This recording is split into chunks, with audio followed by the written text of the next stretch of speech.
Let us begin with a very terse description. Cultural Marxism is a broad term which refers to the advocacy and application of critical theory, and more generally to the cultural, political, and academic influence of certain elements within the contemporary left. The roots of cultural Marxism are to be found in what is commonly known as the Frankfurt School. The term arose informally to describe the thinkers affiliated or merely associated with the Frankfurt Institute for Social Research at the Goethe University in Frankfurt, Germany during the interwar period. Critical of both capitalism and Soviet socialism, they sought to address the perceived shortcomings of classical Marxism in the pursuit of societal change. Their work came to be referred to as critical theory. Defining or categorizing critical theory is exceptionally difficult, for it pertains to a broad, almost disparate set of ideas, individuals, and approaches. The underlying and enduring aspect of critical theory, common to all its offshoots, nonetheless, is the creation of interdisciplinary theories that might serve as instruments of social transformation. During the 1960s, the Frankfurt School critical theory gained traction with some segments of the left-wing and leftist thought in both Europe and North America. Today, its influence is felt throughout Western academia, dominating the social sciences and humanities. Gender studies and whiteness studies being two such examples. One of the most influential critical theorists and an original member of the Frankfurt School was Herbert Marcuse. A cursory glance at any paragraph written by Marcuse will set alarm bells ringing for anyone even remotely familiar with the current culture of intolerance on college and university campuses. Consider the following passage from his 1965 essay, Repressive Tolerance. The small and powerless minorities which struggle against the false consciousness and its beneficiaries must be helped. Their continued existence is more important than the preservation of abused rights and liberties, which grant constitutional powers to those who oppress these minorities. Social justice, feminism, neo-progressivism, and post-colonialism, to name but a few, are all movements inspired by or born out of critical theory, and thus all come under the umbrella of cultural Marxism. Be it gender, sexual orientation, family, race, culture, or religion, every aspect of a person's identity is to be questioned, every norm or standard in society challenged, and ideally altered in order to benefit supposedly oppressed groups. Classical Marxism saw class conflict as occurring between the bourgeoisie and the proletariat, between the haves and the have-nots. Cultural Marxism views such a conflict as existing between the oppressed and the oppressors, between those with privilege and those without it. The working class has been replaced by minorities. Majority groups are typically defined as privileged and oppressive, with minority groups accordingly labelled underprivileged and oppressed. Heterosexuals are oppressive. Cisgender people are oppressive. Whites are oppressive, especially white men. Christians are oppressive. Those that do not fit into these groups are thus considered oppressed. It stands to reason, therefore, that if heterosexuals are oppressors, the solution is to encourage other forms of sexuality. If whites are oppressors, the solution is racial diversity. If cisgender people are oppressors, the solution is to encourage transgenderism. If Christians are oppressors, the solution is to propagate Islam. Theodor Adorno, another original member of the Frankfurt School, wrote a book entitled The Authoritarian Personality, in which he defined parenthood, pride in one's family, Christianity, adherence to traditional gender roles and attitudes towards sex, and the love of one's own country as pathological phenomena. This tendency to pathologize opinions and life patterns, which are not in accordance with its own political ends, is characteristic of cultural Marxism. Differing views are thus described as irrational fears or phobias. For example, a person who feels uncomfortable living as a minority in an area dominated by Muslim migrants may be decried as an Islamophobe, since wishing to live amongst those culturally and ethnically similar to oneself is considered sick and phobic.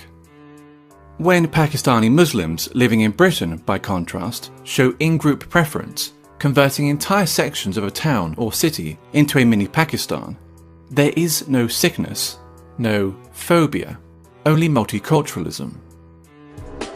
20 years ago, there were no Pakis here, no one was doing nothing. But now, the Pakis are with a stamp, man, trust, you know what I mean? Now, think 20 years ahead, boy, fuck knows, man, this is going to be Pakistan. Or England, it's going to be Pakistan, man. They're all fucking shipping over. A popular and propagandist manifestation of cultural Marxism is political correctness, in which media channels and social scientists make it a mandatory exercise to do the following. Question common language. Illegal immigrants, for example, are to be referred to as undocumented migrants, while ethnic discrimination is referred to as affirmative action. Their ambition to define and redefine words can be seen as a means of controlling the discourse and altering cultural norms. Racism and sexism have been redefined as a product of prejudice plus power, which leads to such ridiculous statements as, "There's no such thing as sexism against men," and I, an ethnic minority woman, cannot be racist or sexist towards white men. Maintain an unwaveringly favourable view of groups which are marked as being oppressed.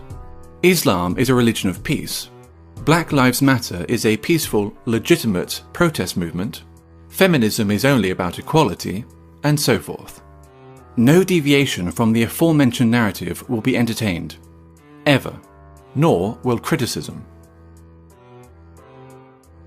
While communism, as Marx envisioned it, offered the resolution of class conflict in a utopian social system, all that cultural Marxism offers is a desolate form of eternal warfare between ever more narrowly defined groups of offended minorities. The only meaningful consequence that its wide application could possibly ever have is the marginalization of traditional European culture.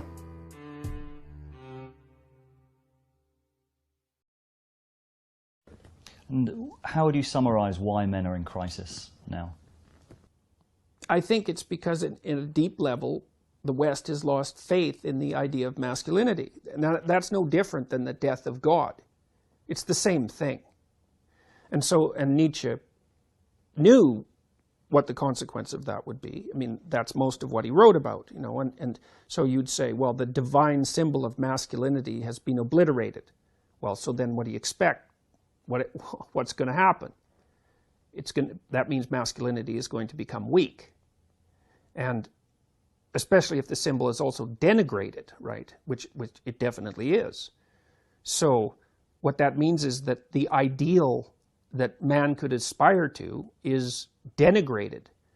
And, well, then with your ideal in tatters, you're weak. That's definitional. So I think the reason that men have been responding positively to my thinking, let's say, is that I don't buy any of that. I like the masculine spirit. It's necessary, and it's not fundamentally carnage and pillaging. It's not fundamentally rape culture. You know, it's not fundamentally world destroying. And all of those things all of those aspersions have been cast upon it. That's partly the guilt of Western society for technological progress, even. And those are reasonable challenges to be set before men. But they're not reasonable accusations to swallow without criticism. What is a masculinity we can aspire to? Well, it's responsibility, fundamentally. And it's to put it symbolically, is that your responsibility is to incarnate the spirit of the Logos.